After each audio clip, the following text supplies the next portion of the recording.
Hello everybody and welcome to the channel. This is Mauga, the new tank hero, the 39th hero in Overwatch 2. Now he is actually playable right now in the game, but only for one day I think, which is kind of mad, but really cool because it means you get to experience BlizzCon from home, which is lucky for us because I'm not at BlizzCon, so we get to experience the hero. Now what I'm going to do in this video is show you his abilities and explain the way he plays. He is a tank hero with what looks like an actually pretty high skill ceiling, like a potentially ridiculously high skill ceiling. I can't actually go into any games and show you because no games are actually working at the moment.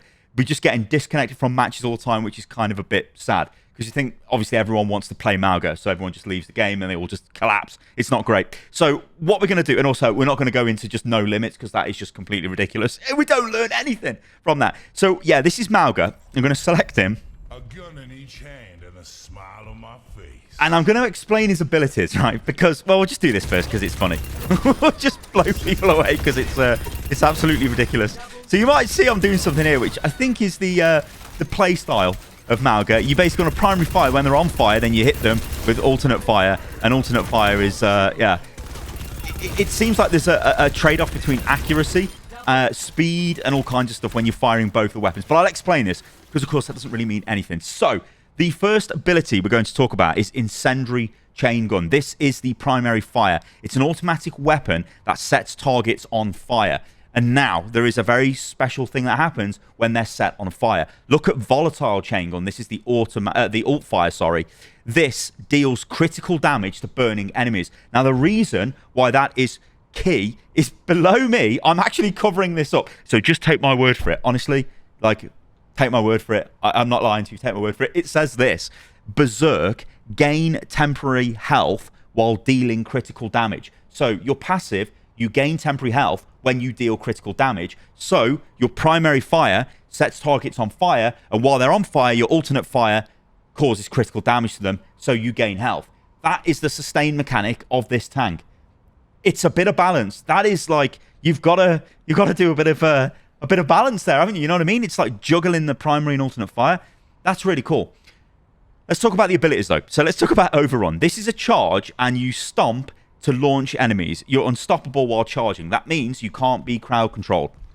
So you can run through crowd control. Like you could run through a Sigma Gravitic Flux with this. There's some really cool things with this because I'll just show you what it looks like when I use it.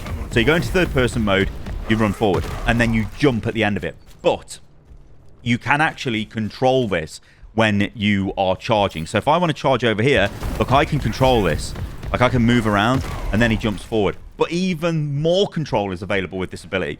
So it's kind of like it's almost like an advanced Reinhardt charge in the sense that you've got a lot of control over this, and you do a jump at the end of it. But you can just jump straight away. So if I want to charge like this, and then I jump, it literally ends it, and I jump, and that gives me, I think, more sort of finesse over the control of that ability. Like instead of it, like if you look at the control, it says, you know, press left shift to cancel. Left shift just cancels it. But I think if you jump, that's actually more effective, right? Unless you need to stop, unless you know you're gonna fall off a map or whatever. Suppose if you're gonna do this, you'd be like, oh no, cancel. So it's pretty good for that. I guess in a way, this again really is like an advanced Reinhardt charge in the way it controls. But like, you know, if you want to do a short jump, I could sort of go over here like this, and then I could jump in like that. And it's a decent AoE effect, it looks like, and obviously it's going to do a bit of damage. Does it say it stuns? I don't think it stuns targets, but let's jump. Yeah, it does. It knocks them down. So that's actually pretty good, that is. Like a mini... Like, you basically want to charge into the enemy team with this, don't you? So if I'm coming in like that, that's knocked him for miles, and I kind of do a bit of damage to him. Yeah. I guess at point-blank range, you just kind of want to go for fire both the weapons off. Now, I think before we get on to the other ability, I do want to show you guys the way the primary fire works. So look at this, and the alternate fire.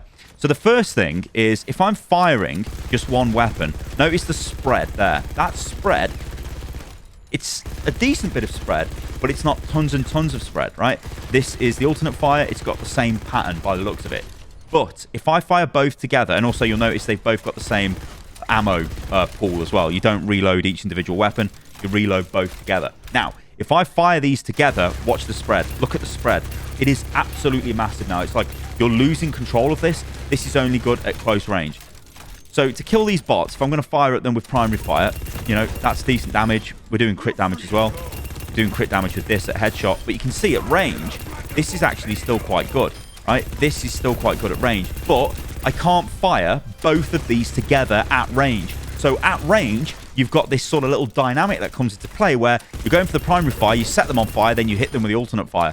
Go for the primary fire, they're on fire, hit them with the alternate fire. And you do damage, critical damage, because they're on fire, which heals you. Yeah? So it's a really cool mechanic, this is. It's really cool. Like, this makes you think.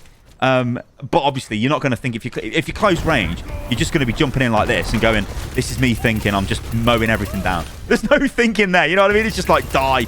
I'll even blow you through your shields. Just goodbye. Oh, not if I've got a reload. I wonder if I just headbutt him.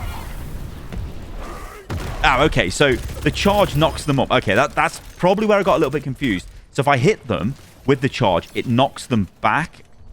But if I... So he's knocked out of the way, and then, yeah. So when you land on them, you do like a sort of little mini knockdown to them, but when you're charging, you knock them all out of the way. So it really is a disruptor, isn't he? Like a brawler. This seems really good to me, because you're just going to launch in there and go for it. Anyway, let's take a look at the other abilities. So this cardiac overdrive. Now, I think in the lore, based off what I've read, Mauga has got 2 hearts, and he can overdrive them. I don't know why he's got 2 hearts. Maybe he's a Klingon. I don't know. But it says nearby allies take reduced damage and heal by dealing damage. But watch what happens when I use this. So I use this, and it's sort of given me extra health. You know, it gives you the bonus health, the green health, yeah? Watch, I'll do it again. Well, I'll do it when I can. Oh, no, what am I talking about? No, I'm completely confused. That's coming off the primary fire, isn't it? Look. That heal effect is like, so these targets are on fire, then I'm doing critical damage to them. But actually, it looks like this is still charging up even when I'm just shooting them in the head, because that's still crit anyway. Looks like it goes up to 650. This is the beauty of, like, checking out a hero immediately. It's so cool, actually. I really like this. It's almost like live sort of, it's not myth busting, but live, like, getting to grips with the way the hero works. So, yeah, even with primary fire, it's still causing the critical damage, which is giving me the overhealth, which takes me up to 650 health, which is frankly kind of bonkers. This, I don't know whether this affects me as well as just allies, I don't know. But it's interesting that there's a tank here that can heal allies, or give allies the potential to heal when they do damage. That is quite interesting. Like this bot over here shoots this bot. So let's just get rid of his shield. Okay, and then let's use it here and see if he gets overhealth. That's the wrong ability. That is the wrong ability. Okay, let's wait for him to fire. Okay, 3, 2, 1, go! Start this party. Okay, so they don't get overhealth from it, but they presumably will get healed from it. Very interesting. Okay, let's take a look at the ultimate ability. So the ult, it is cage fight. And deploy a barrier that traps you yourself and enemies gain unlimited ammo while inside. Now, the visual on this is... It's piss poor. I've got to say it's so bad. Watch this. Watch this. When they come out, I'll throw it down on the ground, right? So let's go for this. Oh, well, I just chuck it on the ground there. So, look, he walked into it. We're all trapped together. They can't move. And you can just drill them like this at point-blank range. And you don't ever run out of ammo. And, yeah, it creates a big barrier. Like, if I go up here and get the... the thing to charge the ultimate, you'll see it creates this sort of, like, big barrier where apparently no one can get in this, no one can get out of it. But, of course, this is going to be ripe for myth busting. But look at this, right? Apparently no one can get in it, no one can get out of it. Mauga can't leave it, so you're trapped in it as Mauga. You can still damage people outside of it. Whether that's meant to be the case, I don't know. But they're trapped in there with you, and then you just destroy them because they can't escape. In fact, let me just check this, because that seemed really weird. So, yeah, so I can still damage people outside of it. I don't know. But basically, they're trapped in here with you at point-blank range, and you've got unlimited ammo, so you just fire at them with both weapons because you don't care about accuracy at that point. It's kind of weird, isn't it? But you can sort of see how this might work in a game. Like, you know, imagine you jumping in like this, dropping it down on the ground. Big brawl with everyone. You know, maybe you pop your E as well, so you're helping people heal, and you're just sort of going for it. Of course, remember, because of your passive, gain temporary health when dealing critical damage. And because of your primary fire, that sets people on fire, which then lets your alternate fire do critical damage wherever you're hitting them. you just got a ton of sustain, it looks like, with the hero. Now, I think this is going to be quite interesting, to be honest. I think Mauga is like... he's not what I expected. For a start, I didn't expect him to not have a shirt on. I mean, he's absolutely massive. I thought he'd have his red shirt on, but no, he's just ripped his top off. He's going for it. I'm not too sure about the orange color scheme, but I don't know. It's giving me like Philadelphia Fusion vibes. I don't know. Let's get in the light here and take a look at it. Yeah, it's like... I mean, the tattoo looks excellent. Apparently, that's a traditional... I think it's a Maori tattoo. And was done with an artist from, I think, from Samoa. So I love little details like that. But yeah, this is going to be really, really interesting. Now, you can play him right now in the game. You can't play him in competitive, obviously. This is a really interesting way of deploying a hero.